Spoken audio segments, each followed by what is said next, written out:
a presentar nuestros dos invitados, que son por una parte el señor Enrique Castro Vargas. Muy buenas noches, señor Castro Vargas, y el señor Fernando González, que es en realidad un economista, ¿no? Exacto. Del Instituto Peruano de Economía, pero que se ha interesado en calcular cuánto le cuesta al Perú la salida de 400.000 personas que se han retirado de nuestro país y no han vuelto, sin duda, para votar con los pies respecto a la crisis económica, social, institucional y de seguridad que estamos viviendo. Pero comencemos con el mapa general de este problema, con el señor Castro Vargas.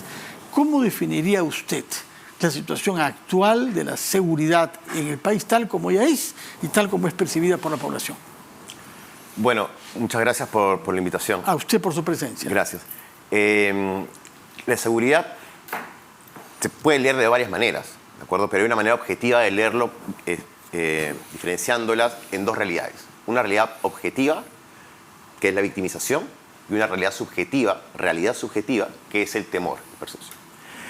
En términos de victimización, estos han venido bajando del año 2012 aproximadamente hasta el 2018, que toca un piso y empieza a subir nuevamente.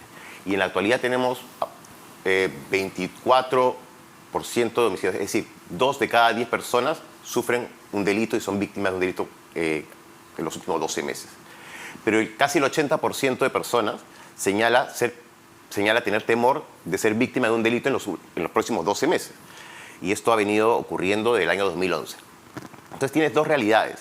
Una realidad que te dice que está bajando la victimización, pero que ya tocó piso y empieza a subir, y que viene de 2018, y que coincide un poco con la movilización social fuera del país también y con las crisis políticas y con otros elementos. Y por otro lado, una realidad tan objetiva como esta, pero que nadie se preocupa, que es la subjetividad, que también moviliza gente y también la hace emigrar a otros lados. Señor González, ¿qué es lo que ha estudiado usted como economista que concierne a este tema? Bueno, como economista, sobre todo puedo hablar de los diferentes factores que explican que esté incrementando la migración, es decir, que los jóvenes estén retirándose del país para poder buscar, digamos, un futuro Sobre mejor. todo jóvenes. Principalmente jóvenes. Gente graduada. Hay de por los todo, cuales en nuestra realidad. sociedad y el Estado han hecho un esfuerzo para su formación, estudian 5, 6, 7 años y después se van. Sí, exactamente. A ver, hay que entender que las personas que suelen migrar generalmente son las personas más motivadas que están buscando un mejor futuro en el extranjero. Ahora, hay diferentes factores. Podemos hablar del factor como seguridad ciudadana, pero también está el factor económico. Y ciertamente la situación de los jóvenes del mercado laboral juvenil en el Perú no es la mejor. Se ha incrementado la informalidad, los salarios están más bajos que en el 2019 en términos reales, es decir, considerando el efecto de la inflación. El subempleo entre los jóvenes, entre los menores de 25 años, alcanza el 56%. O sea, 56% de los que están empleados trabajan bajo modalidad de subempleo. Exactamente, subempleo por ingresos específicamente. Y esto significa que sus ingresos, su salario, no les alcanza para cubrir una canasta mínima de consumo familiar, ¿no? Entre los jóvenes y bueno, las otras personas que aportan a su familia, no se cubre una canasta de consumo determinada por el INEI. Entonces, la coyuntura económica, especialmente para los jóvenes, no es la más propicia, porque ha sido el grupo más vulnerable en términos laborales frente a otros grupos de edades. Digamos que han sido más impactados frente a las personas que trabajan de mayor edad. ¿Y qué impacto tiene en general para la productividad en nuestro país el hecho de que vastos sectores de jóvenes se vayan y de golpe nuestra sociedad aumente su promedio de edad? Hablo por mí mismo, ¿eh? Sí. Bueno, como te comentaba, generalmente las personas que suelen emigrar, muestra la literatura económica, que suelen ser personas más motivadas que las personas que optan por quedarse. En el corto plazo estamos perdiendo personas que con diferentes niveles de preparación pueden, digamos, utilizar esa motivación para poder seguir dinamizando la economía en el país, que en este momento no se encuentra en su mejor circunstancia. Ahora, en el largo plazo, lo que se conoce como fuga de cerebros afecta la productividad. ¿Cómo? A través de afectar el capital humano, ¿no? Estamos hablando de tener población preparada, que tenga una salud adecuada, que tenga educación adecuada y que pueda ser productiva. Y de hecho, en el Instituto Peruano de Economía, hace una semana realizamos una estimación donde veíamos que alrededor de 1/3 de las diferencias en productividad entre las regiones del país se debe a las diferencias en capital humano, específicamente salud y educación. Entonces, si perdemos justamente a aquellos que aportan más al capital humano, vamos a tener menor productividad y vamos a crecer menos. Finalmente, es menor bienestar para la población. Permítame interrumpir el tema para dar una pequeña... Y preguntémosle al señor Castro Vargas, desde su perspectiva, ¿cuáles son las modalidades de delito y crimen que afectan más a la población, porque entre ellas hay algunas que son relativamente nuevas en nuestro país. Sí, efectivamente. Quizás no tan nuevas, pero mezcladas con la realidad local. Si bien es cierto, se señalaban dos tendencias, hay una tercera que es importante para lo que preguntas, que es la tendencia de homicidios. Y en el caso peruano, cada vez que ha sido leída, esta tendencia siempre está en aumento. Desde el año 2006, que empieza a leerse, hasta el año 2012, llega a 9%, 9 homicidios cada 100.000 habitantes, y hay una diferencia en el Ministerio Público y se cambia la metodología para volver a contar.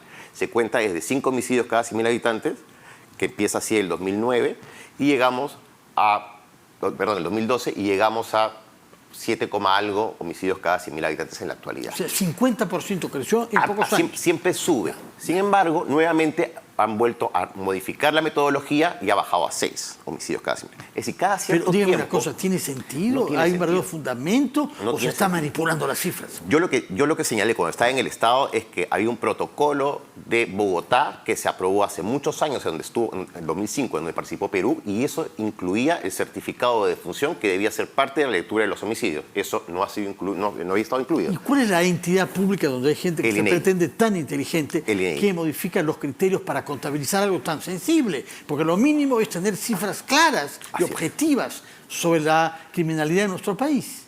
En realidad, los primeros años es para enojarse porque realmente lo que hacían era encuestar a las comisarías para sacar de ahí el dato de homicidios.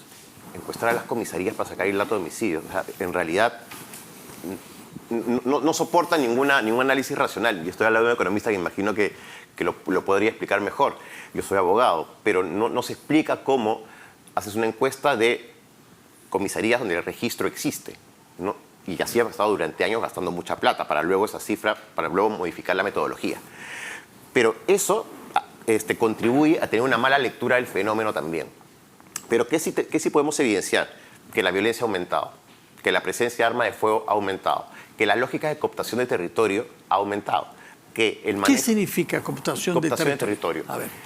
El pago de un cupo no es solamente para el enriquecimiento del soldado o de los integrantes del crimen organizado que han tomado un territorio, unos paraderos, por ejemplo, de mototaxi, sino es para generar filiación y alianza de ciertas personas a cierta organización. Entonces empiezan a pelear a las personas y a los mercados que están instalados en determinados territorios. No es el cupo, el 5 soles o el 10 soles lo que enriquece, es la cooptación de la persona y del negocio local lo que enriquece a la organización criminal. Eso se ha instalado de mejor manera. También ha ocurrido una profesionalización del crimen local. De la antigua persona que hurtaba o robaba se convirtió luego en extorsionador porque se dio cuenta que era otra manera de poder conseguir el dinero. La extorsión también empezó a profesionalizarse. Antiguamente, en el caso peruano, no se hablaba mucho de bandas criminales, más bien de pandillas. Hoy en día podemos hablar de bandas criminales con nexos y lazos transnacionales. Otra cosa que es muy importante son los mercados ilegales instalados en el Perú, o mercados criminales, que tienen una ramificación importantísima en los delitos menores. Es decir, la minería ilegal, la tala ilegal de árboles, la trata de personas, la ruta de la droga. Todo eso son mercados criminales que empiezan a desplegar pequeños insumos para la dispersión de los delitos menores. ¿De acuerdo? Entonces, creo que la mirada además ha sido ver ejemplos de criminalización o de represión para llevarlos frente a estos problemas en vez de mirar las causas. Y las causas no son la pobreza, el desempleo, no, son más específicos, son más rigurosos. Por ejemplo, y son por problemas o por delito. Son, por ejemplo, el consumo problemático de alcohol y drogas en edades menores. Son, por ejemplo, los pares negativos. Son, por ejemplo, la presencia de arma de fuego. Son, por ejemplo, la contaminación criminógena. Muy importante la contaminación criminógena, que es que, sobre todo, apelar a ella cuando quieres, o pensar en ella cuando quieres meter mucha gente a la cárcel, o por periodos muy cortos de tiempo. Eso contamina criminógenamente y además esas personas van a regresar. Haciendo un rápido paralelo a lo que ocurrió en Salvador, las maras se construyen a partir de la exclusión, el castigo y el retorno. Desde las calles de Los Ángeles, castigo, exclusión, castigo y retorno. Cárcel donde aprenden a ser mejores criminales. Por supuesto. Y luego viene en los 90 el plan mano dura, inicio de siglo, el plan super mano dura, que lo que hizo fue lo que está diciendo, fortalecerlas a partir de la instalación en las cárceles. Y no hay recursos suficientes que las mantengan en las cárceles. Lo que estamos teniendo ahora es pues, una inversión importantísima en represión, que tenemos ya un endeudamiento, que primero fue un presupuesto entregado por el Congreso de El Salvador, pero ahora lo que tenemos en El Salvador es un endeudamiento con el Banco Centroamericano de Financiamiento, de Inversión, de Desarrollo Económico, que es el Banco Centroamericano, y ya se está endeudando El Salvador con ellos. Es decir, no hay financiamiento para mantener ese sistema de represión tanto tiempo. Si es que no atiende la causa. Señor González, ¿qué conexión hay entre otros indicadores económicos y la inseguridad ciudadana? Hemos visto uno que es muy importante, que es la fuga o la partida, digamos, no se puede llamar fuga, de sobre todo jóvenes, incluso ha dicho usted jóvenes calificados. No es como los países centroamericanos, que son los sectores más pobres, que emigran, ¿no? Porque lo pueden hacer incluso en medios muy precarios. Nos está hablando usted de una juventud graduada, universitaria, que emigra. Bueno, ciertamente los patrones de migración de cada país son diferentes. Conforme más se acerca a la frontera, puede ser más fácil que las personas de menores recursos tengan más posibilidades de poder migrar, si estamos hablando de Estados Unidos, que frente a países territorialmente más alejados como el Perú. Ahora, sobre la seguridad ciudadana, la economía no se mueve en un vacío, se mueve en un entorno institucional. Y ciertamente la seguridad ciudadana es clave. Nosotros en el IPE medimos a través de nuestro índice de competitividad regional el pilar instituciones. Y dentro del pilar instituciones vemos indicadores como victimización, también solíamos incluir indicadores de percepción de inseguridad e indicadores de homicidios. Y coincido en que los indicadores de homicidios no necesariamente cuentan con la mejor metodología de medición. Existe un reporte del INEI, homicidios contándolos uno a uno, que en teoría tiene que hacer el cruce con todas las entidades que son encargadas de poder validar esta información. Y de acuerdo a esta información, ¿cuántos homicidios tenemos por cada 100.000 personas? No te podría dar el dato exacto en este momento, pero lo que puedo decir es que no tenemos una actualización frecuente. Podemos tener una actualización, por ejemplo, en el dato de victimización, que son encuestas que realiza el INEI. Claro, pero el dato de homicidios, por ejemplo, el reporte contándolos uno a uno, está actualizado hasta el 2020. Entonces, nosotros incluimos esa información, pero tenemos años de rezago. Ahí habría espacio, por ejemplo, para mejorar bajo una metodología estándar uniforme y tener más información, ¿no? Y ahora, volviendo sobre cómo impacta eso sobre la productividad, finalmente, si no tienes un entorno donde puedas, por ejemplo, proteger lo que vas ganando a través de tu trabajo, a través de los negocios de una empresa, simplemente hay menos incentivos a invertir, a innovar, porque uno no se siente seguro de que va a poder disfrutar el beneficio de su esfuerzo, de su trabajo. Entonces, claro, va a haber menos incentivos para poder realizar actividades económicas. Entonces, todo eso también termina impactando finalmente sobre la productividad, además del impacto directo en la calidad de las familias, ¿no? Sí, señor Castro Vargas, yo recuerdo que desde hace más de 10 años se hablaba en Trujillo y en otras ciudades de Libertad que había una organización de la extorsión que llevaba al control territorial, expresión que usted usó, ¿no? E incluso aparecieron escuadrones de la muerte, es decir, algunos policías descarriados que mataban extrajudicialmente, y hubo un famoso proceso contra un coronel, Elidio Espinosa y otros, y ese coronel resultó ser elegido alcalde de Trujillo.